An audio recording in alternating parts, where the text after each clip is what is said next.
Bill O'Reilly is mad once again. This time, the target of his frustrations is Beyonce. She was recently named to the Times Top 100 Most Influential People list, and he doesn't like it. He's worried about the influence she's having on America's youth. Let's watch. Fact, the follow-up segment tonight, as you may know, I've been critical of the singer Beyonce for putting out music and videos that are libertine in tone. For adults, it doesn't matter. That stuff happens all the time. But for young girls, especially those who do not have parental supervision, what Beyonce does could have a negative influence. We pointed that out. We also pointed out Beyonce, along with her husband, rapper Jay-Z, is worth close to $1 billion, with a B, dollars. So she doesn't have to put out stuff like this. I've been drinking. I get filthy when that liquor get it to me. I've been thinking, why can't I keep my fingers off it, baby? Tonight I'm gonna dance for you. Tonight I'm gonna put my body on your body. Boy, I like it when you watch me. The article about her was very positive, saying she empowers women. Well, that's a load of nonsense. Beyonce's an entertainer. That's like saying Elvis Presley empowered truck drivers and the Beatles empowered Liverpudlians. Nonsense. Really, the question is whether she's the right influence, especially for very young women who are buying her albums. She's very conflicted. She talks a lot about being a feminist and empowering women, but at the same time, she equates power with hypersexuality.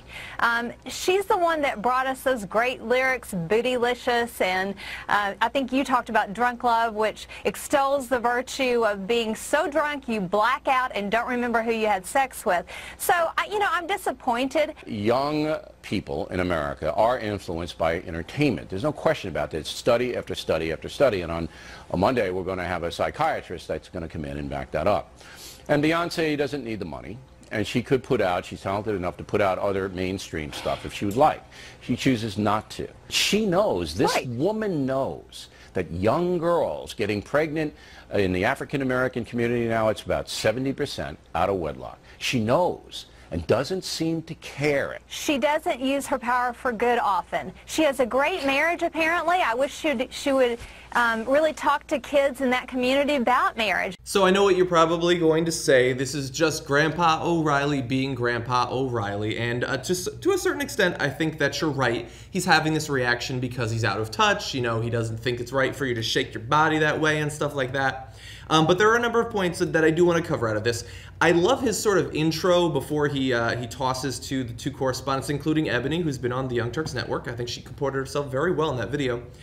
So he says that Jay-Z is rich, has $1 billion, so she doesn't need to put out those sorts of videos, which is, I know from his point of view, it's probably a throwaway comment, but that's a weird thing to say.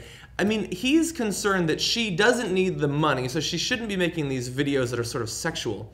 The Koch brothers have together over $100 billion, 100 times richer than your average run-of-the-mill Jay-Z, and yet they're putting pollution into the air, into the water, trying to do fracking, try to increase, how much oil we're digging up and burning, increasing the amount of carbon going into the atmosphere. They don't need to do anything negative for profit, and yet they continue to do that. So I think it's interesting that Beyonce deserves scrutiny from O'Reilly, but people who are actually harming people who are actually harming the environment, we don't have to worry about them. But just the overall point that this is an argument that we've seen 1,000 times, that there's sex in music videos. It's kind of funny, actually, that he is sort of getting worked up over the fact that music and sex are connected. It had to happen eventually. We had a good couple of 1,000 years of popular music without that sort of thing happening. But yeah, he's worried about it. And recently I was watching Game of Thrones, and if you watch Game of Thrones, you know that there is some very graphic violence and also sexuality. And this is something that we talk about from time to time without any progress, seemingly, as a country, but that it's perfectly fine to watch someone's head getting cut off or to watch someone put a dagger through someone's eye. But the sexuality is bad. Like, you show someone's ass. That's worse than showing someone getting cut in half.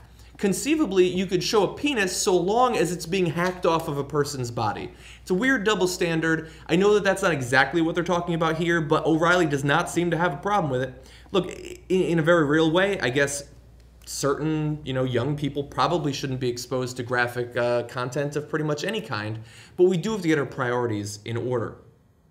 And of course there he's criticizing Beyonce, saying, that she's not having a good influence on young women especially. He brings on women to sort of buttress his point. And I wonder, though, about the people on the Republican side, the women on the Republican side, what he would think about how they're influencing America. I mean, is Sarah Palin a good influence for young Americans? Someone who's just going to be like, gee golly, and all that, and then quit, being governor halfway through her term. Is that what we want? I mean, Ann Coulter, Michelle Malkin, are those the sorts of influences we need for young women in America?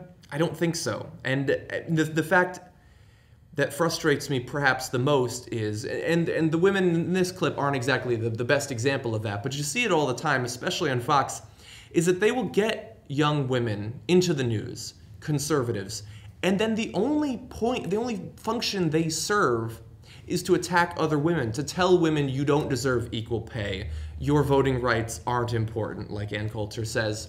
To tell women, don't fight, don't be strong, don't be empowered, be happy that you have what you have now, because if we had our way, we would take away some of that as well. Now look, I don't want to go dancing around like Beyonce. I think that there are probably better influences, but the Republicans are no better. I think that if nothing else, Beyonce is proud of herself. She's confident. Not every woman who watches it is going to channel it into, like grinding on video or something like that, but it can be an inspiration to getting something done. And I don't think Republicans have a lot of examples of that from the women on their own side. And also, of course, I mean, it's a very easy target from O'Reilly's point of view to attack, Jay-Z, to attack Beyonce. He doesn't like that culture's music. Watch some country music videos, man. There's women in fucking Daisy Dukes washing cars in like short shorts and their shirts are rolled up. They're awesome. I love them. But they are sexual. They are made for conservatives. I know a girl who does country music and her videos are pretty sexual. Maybe not to the same extent as Beyonce.